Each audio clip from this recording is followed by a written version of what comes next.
आप हर नमाज को बोलते हैं, सजदे की तौफीक मिली, रुकू की तौफीक मिली, नमाज की तौफीक मिली, अल्लाह अगर आपने बोला। ईदगाह में आप ईद कुर्बानी की तौफीक अता फरमाई, इसलिए आपने अल्लाह अकबर बोला। अगर हम मजहब इस्लाम के मानने वाले, रहमतुल्लिल आलमीन के मानने वाले, अखलाक अजीम से जो तय कर हैं हमारे नबी, हम उनके मानने वाले हैं। हम इत्तेहाद लेकर आए हैं, हम इत्तेफाक लेकर आए हैं, हम प्यार लेकर आए हैं, हम मोहब्बत लेकर आए हैं। खुले लफ्जों में कहती हूं मैं कि हम मुसलमान हैं, बम गिराने के लिए नहीं आए हैं, गम मिटाने के लिए।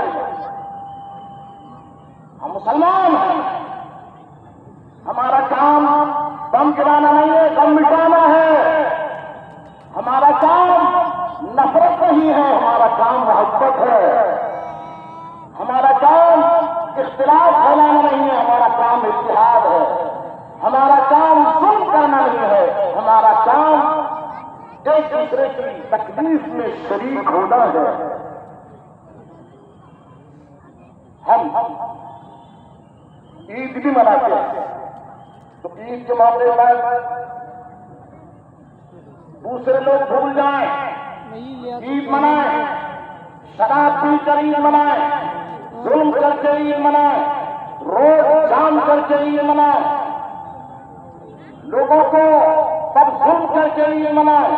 लेकिन मुसलमान ईद मनाता है तो जुल्म करने के साथ ही नहीं मनाता है, बल्कि यतीमों को गले मिलाकर मनाता है, सदका फिर अदा करके ईद मनाता है, रोटों को हंसाता है और ईद मनाता है।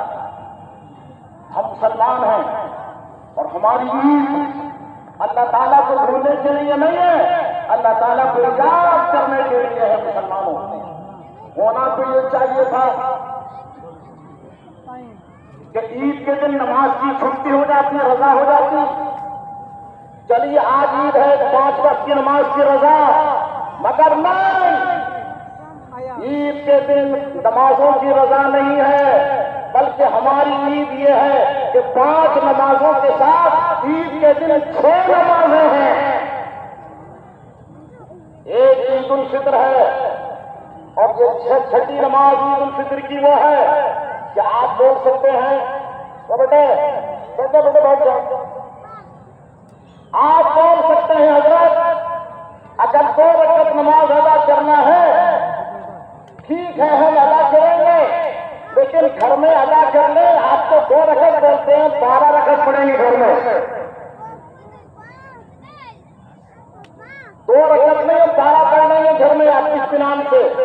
हम कहेंगे नहीं, 2 रकात पढ़ना है, घर में नहीं पढ़ना है, अपनी तन्हाई में नहीं पढ़ना है, बल्कि 2 रकात अदा करना है। कांधे से कांधा मिलाकर पूरे शहर वालों के साथ में शान के साथ 2 रकात पढ़ना है, इत्तेहाद के साथ 2 रकात पढ़ना है, इज्तिमाइयत के साथ 2 रकात पढ़ना है, मोहब्बत के साथ 2 रकात पढ़ना है।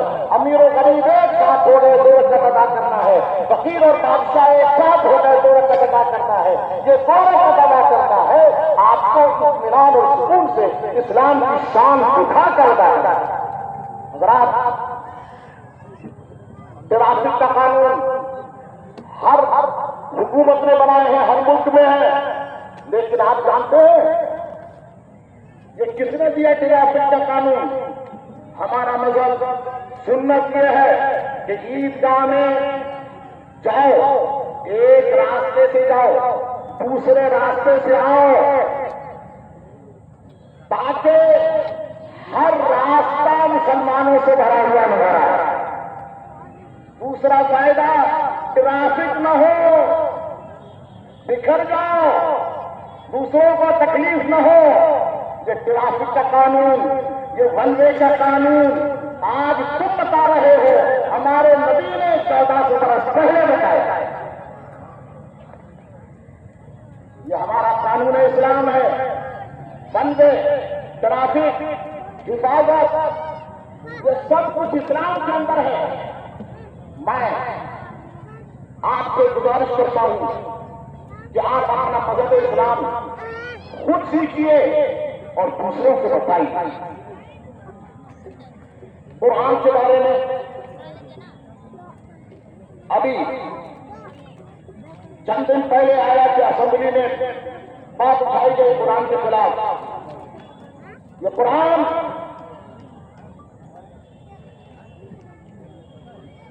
जुल्म कराता है ना। सुनो, आपने कुरान पढ़ाई नहीं है। मैं मुसलमानों से गुजारिश करता हूं कि आप खुद कुरान पढ़िए, ये कुरान के माना समझिए। अगर आप ये कहते हैं कि जुल्म के लिए, तो कुरान के माना ही नहीं समझे आप। मेरे भाई, ये कुरान करीम के माना क्या है? कुरान के माना है मिलाना। क्या माना है? मिलाना। ये कुरान मिलाने के लिए आया है।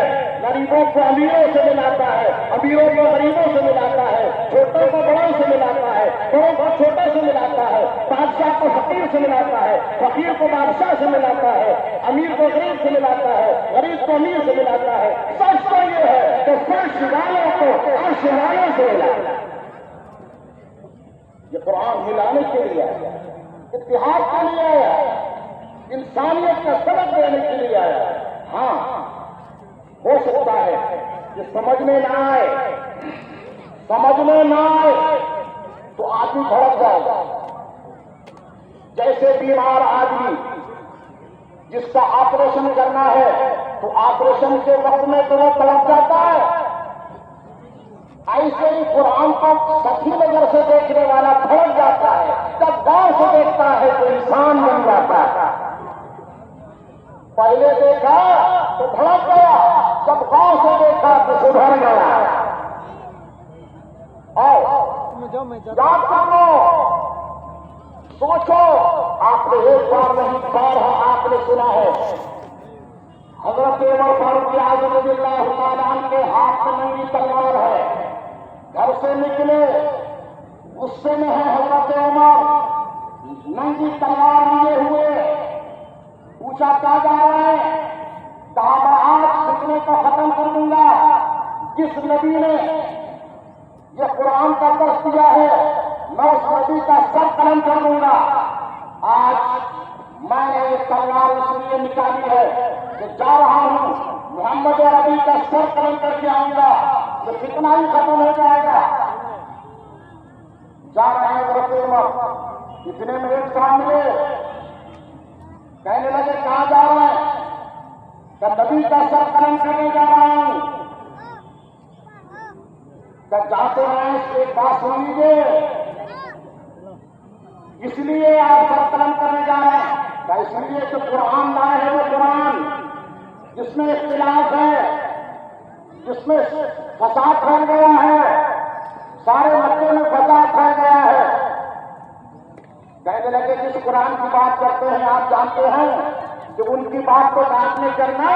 पहले तुम अपने बहन बहनों की खबर लो, वो भी कुरान के आशिक हो गए हैं।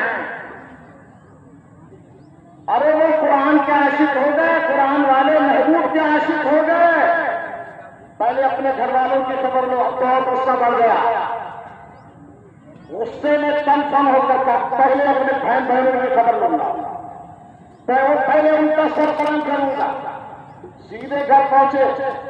घर पहुंचने के बाद दरवाजे पर देखा कि अंदर से कुरान की तिलावत की आवाज आ रही थी। अंदर से कुरान की तिलावत की आवाज आ रही थी। देखा ऑपरेशन होना है, इसलिए और भी गुस्सा। कहा मैंने सुन लिया, ये आवाज आ रही है, उसी कुरान की तिलावत की आवाज आ रही है, जिससे इस वजह से झगड़ा हुआ है। अपने बहनों को मारा, अपनी बहन को मारा, और मारते जब थक गए तो बहन ने कहा मेरे भाई जितना मारना है मार लो, नबी की मोहब्बत और कुरान की मोहब्बत को नहीं छुड़ा सकते। अब पहले थक गए थे, कहने लगा अच्छा एक बात बताओ, जो कुरान करीम मैंने सुना क्या वो मुझे सुनाओगे? बहन ने कहा ठीक है, भाई का लिहाज रख दिया। मुसलमानों, मसले में किसी का लिहाज न करो, बहन ने यह नहीं कहा कि भाई है कि भाई है, लेकिन कहा नहीं, तुम उस वक्त तक कुरान को हाथ नहीं लगा सकते जब तक के पाक ना हो जाओ। पहले पाक हो जाओ, गुस्ल करके आओ, गुस्ल करके आए, कभी का सुनाओ। बहनों ने कुरान सुनाया, हाथ नीचे गिरे, दिल पिघल गया, आंखों से आंसू जारी हो गए। कहने लगे जिस नबी पर ये कुरान नाज़िल हुआ उनकी बारगाह में चलो। लेकर गए, वहां पर पहुंचे, जो सहाबा ईमान ला चुके थे कहने लगे हजरत उमर आ गए। इरशाद फरमाया कोई बात नहीं, आने दो। अब आए थे तो सर कटाने के लिए नहीं, सर कलम करने के लिए नहीं आए थे, नबी की दामन में सर झुकाने आए। आ गए, सर झुका दिया, कलमा पढ़ दिया, हजरत उमर इस्लाम ले आए। मैं आपसे कहना चाहता हूं, जब तक कुरान समझ में नहीं आया था गुस्सा आ रहा था, जब तक कुरान समझ में नहीं आया था भड़क रहा था, जैसे कुरान समझ में आ गया तो दिल कुर्बान हो।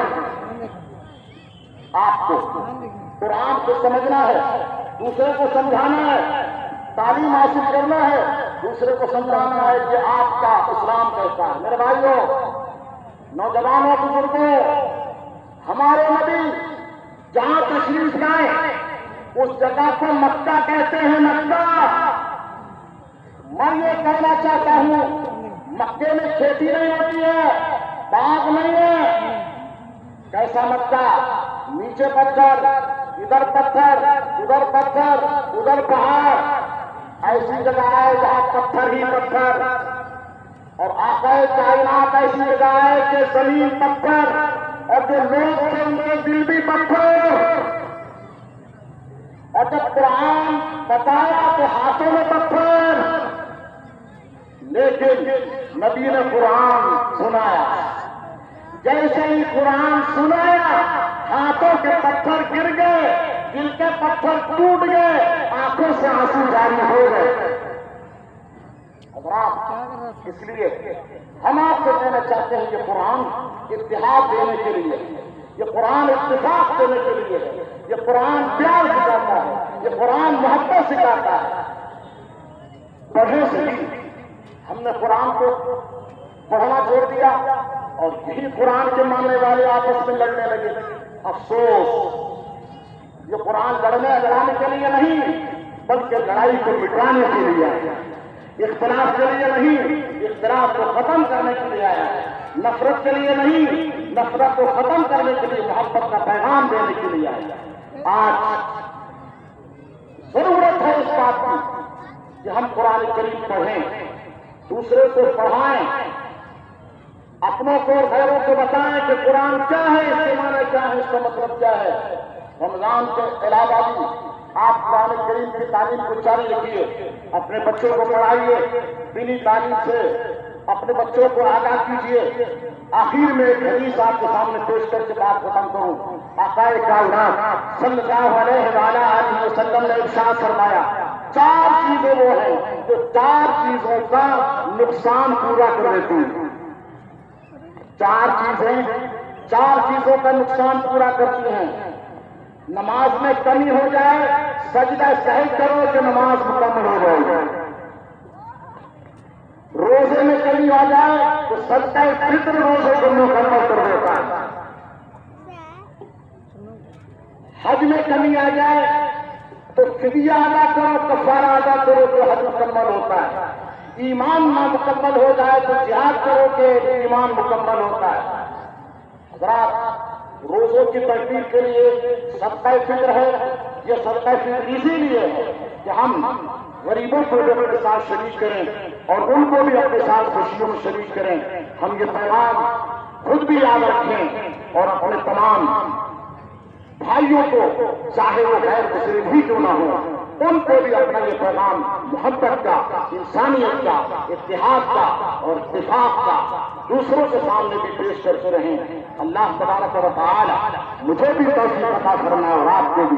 व आखिर दावाना अल्हम्दुलिल्लाहि रब्बिल आलमीन।